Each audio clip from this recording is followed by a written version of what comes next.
जहाँ से राष्ट्रगान गूंजा, राष्ट्रगीत जहाँ से पूरे भारत को मिला, वो बंगाल जहाँ इतने दिव्य महापुरुष रामकृष्ण देव, चैतन्य महाप्रभु, स्वामी प्रणवानंद जी महाराज जिस तरह से प्रकट हुए, जिस तरह पे सुभाष चंद्र बोस और खुदीराम बोस जैसी दिव्यताएं निकली, जिस तरह से रविंद्रनाथ ठाकुर, ओंकारनाथ ठाकुर जिस तरह की देन है, उस तरह पर यदि किसी आताताई के नाम पर मस्जिद की सोची जा रही है तो हमें लगता है कि इससे बड़ा दुर्भाग्य नहीं होगा ये सोच। और आज का गीता पाठ उस सोच का एक सकारात्मक उत्तर है।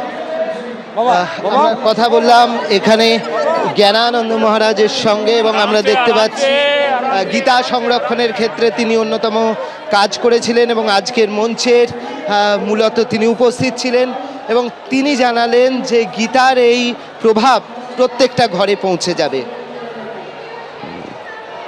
ছবি দেখাচ্ছি বিভিন্ন সময়ের 5 লক্ষ কণ্ঠে গীতা পাঠের আয়োজন করা হয়, যে অনুষ্ঠানের মূল উদ্যোক্তা সনাতন সংস্কৃতি সংসদ। এবং এই অনুষ্ঠানে অর্থাৎ এই 5 লক্ষ কণ্ঠে গীতা পাঠের অনুষ্ঠানে যোগ দেওয়ার জন্য সকাল থেকে আজকে কাতারে কাতারে মানুষ ভিড় করেন এই ব্রিগেড প্যারেড গ্রাউন্ডে। সাধারণ মানুষের উপস্থিতি যেমন ছিল চোখে পড়ার মতো, দূর দূরান্ত থেকে সাধু সন্তরা এসেছেন বিভিন্ন স্তরের বিশিষ্ট মানুষজন এবং তারা এই গীতা পাঠের অনুষ্ঠানে যোগ দেন। আজকে রাজ্যপালও সেখানে উপস্থিত হয়েছিলেন এবং তিনি বক্তব্য রাখেন। 5 লক্ষ কণ্ঠে গীতা পাঠের মঞ্চে পৌঁছে যান রাজ্যপাল। এছাড়া মুখ্যমন্ত্রী এবং বিরোধী দলনেতাকেও আমন্ত্রণ জানানো হয়েছিল। শুভেন্দু অধিকারী থেকে শুরু করে বিজেপির অনেক শীর্ষ নেতৃত্বই আজকে সামিল হয়েছেন এই 5 লক্ষ কণ্ঠে গীতা পাঠের অনুষ্ঠানের জন্য। মূল মঞ্চকে 3টি ভাগে ভাগ করা হয়েছিল, অর্থাৎ মোট 3টি মঞ্চ প্রস্তুত করা হয়েছিল। গীতা পাঠের আগে হয় হরিনাম সংকীর্তন এবং বিশেষ আরতির আয়োজন করা হয়েছিল। বেদ পাঠ এবং সঙ্গীতানুষ্ঠানের মাধ্যমে শুরু হয় গীতা পাঠের মূল অনুষ্ঠান।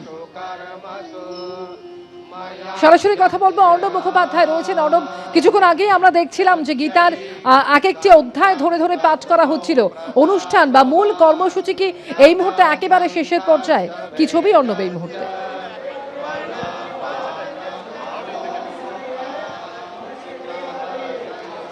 দেখো, কর্মসূচি যেটা ছিল এখানে গীতা পাঠ, সেই গীতা পাঠ শেষ হয়েছে এবং একে একে যারা মহন্তরা, সাধু সন্ত যারা ছিলেন তারা বেরিয়ে আসছেন।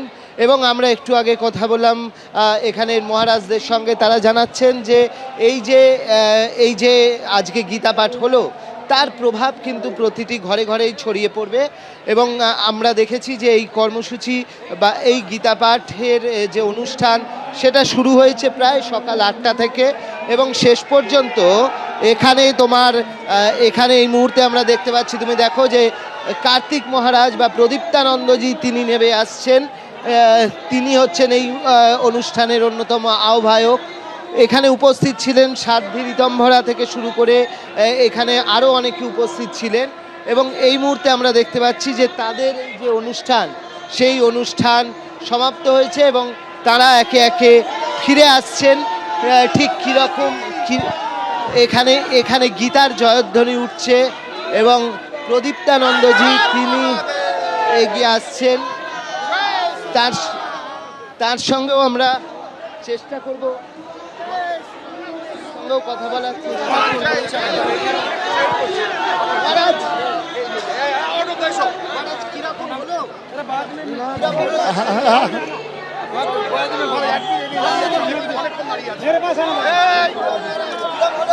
ভালো, আমরা দেখতে পাচ্ছি যে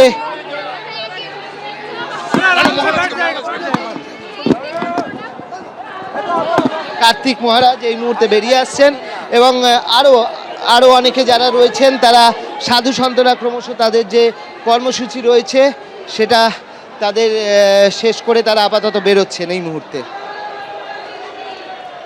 অর্ণব, তুমি আমাদের সঙ্গে থাকো। মূল মঞ্চ থেকে সরাসরি ছবিটা তুলে ধরছিল আমাদের প্রতিনিধি অর্ণব মুখোপাধ্যায়। আজ ব্রিগেডে 5 লক্ষ কণ্ঠে গীতা পাঠের আয়োজন করা হয়। সনাতন সংস্কৃতি সংসদের উদ্যোগে এই গীতা পাঠ হয়।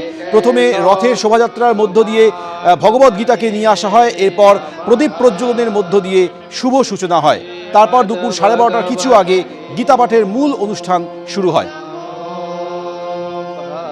কাতারে কাতারে মানুষকে আজ ভিড় করতে দেখা গেছে ব্রিগেডে। একেবারে ভোর 4টে থেকে ব্রিগেডমুখী হয়েছেন ভক্তরা।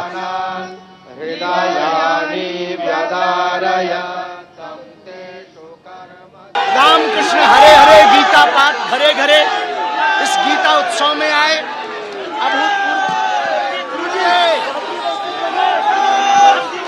अभूतपूर्व आयोजन था। गीता जी इस देश का प्राण है, गीता सम्मान है, गीता स्वाभिमान है, गीता जी भारत का अभिमान है। और कोलकाता के पत्ता पत्ता पर आज यूं लग रहा था लाखों की भीड़ में मानो सनातन का शंखनाद हो रहा हो, मानो हिंदू राष्ट्र का बिगुल बज रहा हो। एबीपी आनंद एगिए थाके एगिए राखे।